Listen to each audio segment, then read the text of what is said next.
Կա այսպիսի միֆ, որ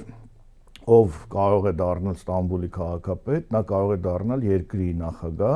եւ Էրդողանը դրա ամենակարևոր ապացույցն է, որ լինելով Ստամբուլի քաղաքապետ 94-98 թվականներին, հենց այդ ձեռք բերած բագաժով նա հետո մտավ մեծ քաղաքականություն եւ 2003-ին դարձավ վարչապետ։ Եվ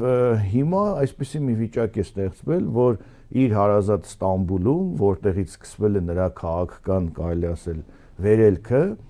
նա պարտվում է ընդդիմության թեկնածուին, այսինքն Էրդողանի կուսակցության առաջադրած թեկնածուները արդեն երկրորդ անգամ պարտվում են գլխավոր ընդդիմադիր ուժին, Հանրապետական ժողովրդական կուսակցությանը, որը Թուրքիայում էրդողանիզմի, այսպես ասած, հակադիր թևն է, քեմալիզմի ներկայացնող կուսակցությունը, հիմնադիր կուսակցությունն է այդ երկրի, Աթաթուրքի կուսակցությունն է,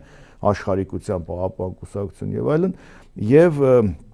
փաստորեն հաղթում է երկու անգամ մի անձնավորություն Էքրեմ Իմամօղլուն, որը կարծես կրկնում է Էրդողանի հաջողությունները, բայց ոչ թե իսլամամետ, այսպես քաղաքական գործչի կերպարով, այլ աշխարհիկ ավելի, եւ նա լավ հռետոր է, ամբողջները կառավարելու հմուտ փորձ ունի, դրան գումարած շատ ակտիվ է սոցցանցերում, ունի միլիոնավոր հետևորդներ եւ այլն, եւ ունի բոլոր, այսպես նախադրյալները առաջադրվելու, այսինքն գնալու ավելի մեծ քաղաքականություն,